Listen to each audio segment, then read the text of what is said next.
સુરત મહાનગરપાલિકા દ્વારા અમરોલી વિસ્તારમાં દબાણ દૂર કરવાની કાર્યવાહી હાથ ધરવામાં આવી છે. લાંબા સમયથી સરકારી જમીન પર કબજો જમાવીને બેઠેલા દબાણકર્તાઓ સામે તંત્રએ લાલાંક કરી છે અને બુલડોઝર ફેરવીને બાંધકામ હટાવવામાં આવ્યા છે.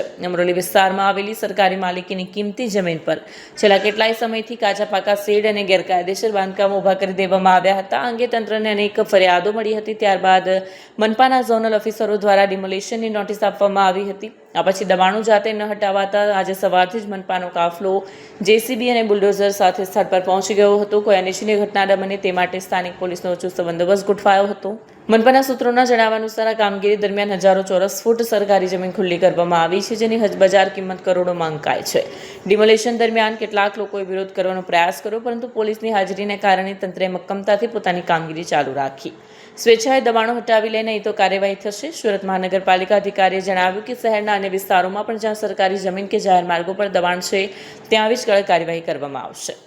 આ ગેરકાયદેસર બાંધકામો મર્ડર, મારામારી અને અન્ય ગંભીર ગુનાઓમાં સંડોવાયેલા આરોપીઓ દ્વારા કરવામાં આવ્યા હતા. કોસળ આવાસ H1માં બિલ્ડિંગ નંબર 46-52 અને 86-87 પાસે કરવામાં આવેલું અંદાજે 146.88 સ્ક્વેર મીટરનું ગેરકાયદેસર બાંધકામ તોડી પાડવામાં આવ્યું છે.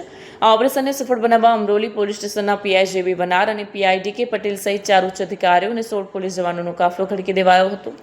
આ સાથે સુરત મહાનગરપાલિકાની 50 માણસોની ટીમ, 2 JCB મશીન અને 4 ટ્રકોની મદદથી ગણતરીના કલાકોમાં જ તમામ ગેરકાયદેસર દબાણો દૂર કરી દેવાયા હતા.